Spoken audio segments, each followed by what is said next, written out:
আমরা জাহান্নামে যাইতাম, পারতাম না, সহ্য করতে পারতাম না, হুজুর দিতাম। কারেন্ট গেছে, কাপড়ে মুম ধরাইতে গেছে, গলা মুম ডাকা ফটো ফটো বকে সেই জায়গার মধ্যে জাহান্নামের কোনো থাম কেন আমরা পারতাম না, যেটা হুজুর দিয়ে আল্লাহ আরো দিয়ে আনলাম পারে।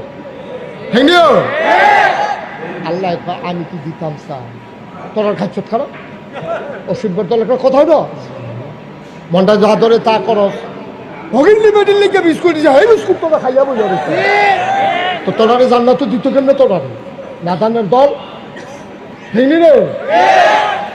রাস্তার গন্ধ খাইছে, ব্রিজের রড খাইছে, উদ্বোধনের আগে প্রাইমারি স্কুল দুপুরে লইয়া পড়ছে, এটি তো কইয়ে না যায় করা হগিন্নি বেগিন লেগে বিস্কুট হয়েছিল, হ্যাঁ দিবেন খাইয়া বইয়া। আমি কি তোমরা জাহান্নামে দিতাম চাই, তোমরা ইচ্ছা করে চাও যাও, ঠিক কিনা খাও জান্নাত দেওয়ার লেগে আল্লাহ আর কিটা করতো, আর কিটা করতো, তোমরা একটা আহল দিছে যেন আহলটা খাড়ায় খাড়ায় চলতে পারো।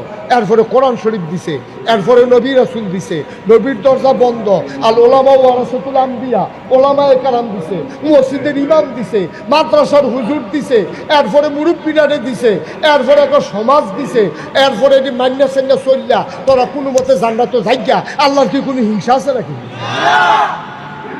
আমরা খাইতে আমরা যাইতাম না পারলে আল্লাহ কি করবে?